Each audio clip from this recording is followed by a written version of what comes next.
আজকে ইফতারে খাবো আমরা ছোলা দিয়ে বিরিয়ানি, ছোলা বিরিয়ানি। হ্যাঁ, এখানে আমি একটু মুরগির মাংস দিছি, বিরিয়ানি মশলাটা দিছি, একটা টমেটো কাইটে দিছি, আর এটা হচ্ছে পোলার চালের যে খুদ হয় সেইটা, আর এটা হচ্ছে ছোলা সেদ্ধ করে রাখছিলাম সেইটা। এটা দিয়েই আজকে আমি বিরিয়ানিটা রান্না করবো, এই জন্যই ছোলা বিরিয়ানি। হ্যাঁ, আজকে ভাজা পরে একটু কম খাবো আমি, চিন্তা লেগে ছোলা বিরিয়ানি রান্না করবো। এটা তেলটা ভালো করে উঠে যাক, তারপরে আমি চালটা আর ছোলাটা দিয়ে দিব এটার মধ্যে। এমন ঠান্ডা লাগছে আমার গলাটাই বসে আছে। এই যে মশলাটা ভালো করে কষাই নিছি, আর এখানে শুধু আদা রসুন বাটা সব কিছু দিছি, সেটা ভিডিও করতে পারি নাই।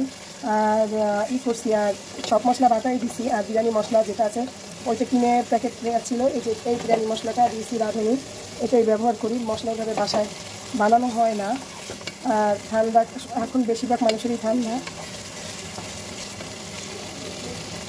আর সবাইকে বলছি ভিডিও শুরুতে একটা লাইক দিয়ে ভিডিওটা দেখা শুরু করবেন, আর কে কোথা থেকে ভিডিওটা দেখছেন সেটা একটু অবশ্যই কমেন্ট করবেন।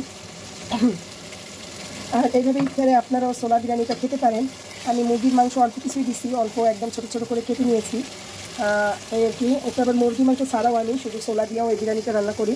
তবে আজকে ভাবলাম একটু ফ্লেভার বানানোর জন্য একটু ছোলা দিই, মুরগির মাংস দিই, এই আর কি। এখন আমি এই পর্যায়ে চালটা দিয়ে দিব।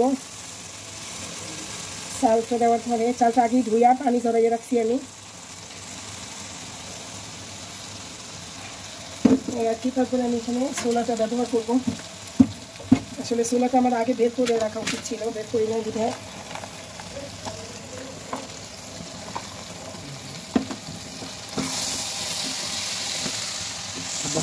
এই যে এটা ভালো করে কষিয়ে নিতে হবে। আর একটু ছোলা দেবো, ফুটে নাই তো তাই দিতে পারতেছি না। এই যে ছোলা বিরিয়ানি রান্না করলাম, এটাকে ভালো করে ভাজা ভাজা করে নিছি। এই যে দেখছেন ছোলা বিরিয়ানি কেন বলছি, এই যে ছোলা দিয়ে রান্না করা হয়েছে তাই ছোলা বিরিয়ানি। এটা কিন্তু আপনারা একবার যারা খাইছেন তারা তো খাইছেনই, আর যারা এখন এইভাবে রান্না করেন নেই, মানে এটা কিন্তু সেদ্ধ ছোলা দিতে হবে। হ্যাঁ, সেদ্ধ ছোলা না দিলে কিন্তু হবে না, তারপরে আমার দোষ দিতে পারবেন না। এটা একটু মজাদার খাবার। আমি এখানে এখন গরম পানি যেটা হয়ে গেছে ওই গরম পানিটা এখানে ব্যবহার করব। আসলে কথা ওইভাবে ক্লিয়ার আসে না, কারণ আমার ঠান্ডা লাগছে, কণ্ঠটা ওইভাবে ক্লিয়ার নেই কোনো। যাই হোক, আমি এখানে এখন গরম পানিটা দিয়ে দিচ্ছি। যে গরম পানিটা দিয়ে দিলাম, বেশি পানি দিতে হবে না, যেহেতু একদম অল্প পানিতেই হবে, নয়তো বা ঝরঝরা হবে না। আমি কখনো পোলাও বা খিচুড়ি ঝরঝরা যাই রান্না করি কখনো পানি মেপে দেই না, আইডিয়া করে যতটুকু দেই মাশাআল্লাহ তো সেটাই হয়ে যায়। আর এই এখন এটাকে আমি ঢেকে দিব। হতেও সময় কম লাগে আর খেতেও মজা। আর এই রমজানে ভাজা পোড়া প্রতিদিন না খেয়ে মাঝে মাঝে এভাবে ছোলা খিচুড়ি বানাবেন, খুব ভালো লাগবে খেতে। আচ্ছা, লাস্টে আবার দেখাবো এটা কতটা ঝরঝরা হয়েছে। এই যে পানিটা শুকিয়ে আসছে, আর কিছুক্ষণ ঢেকে রাখবো। আর এখানে কিন্তু আমি চুলা আঁচটা একদম কম করে দিছি। আর বিড়াল আমার কী করছে দেখছেন, নামাইতে যাই, এই যে আমার হাতে আঁচড় দিয়ে দিছে বিড়ালে। কতটা ঝরঝরা হয়েছে দেখেই বুঝতে পারছেন। আমি কিন্তু কখনো পানি মেপে দেওয়ার অভ্যাস নাই, আমি এই জিনিসটা পারি না, এক একটা মানুষের এক একটাই থাকে।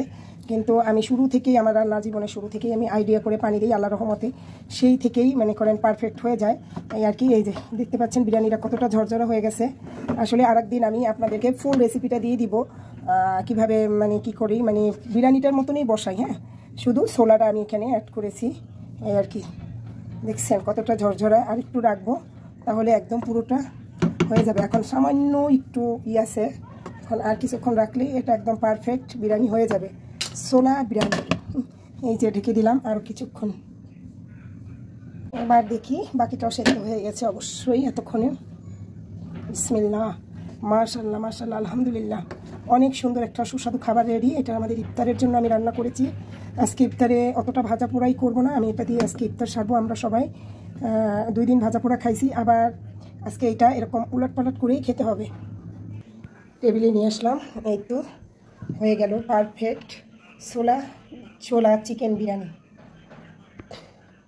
কতটা ঝরঝরা দেখেই বুঝতে পারছেন, অনেকটা ঝরঝরা হয়েছে এই আর কি।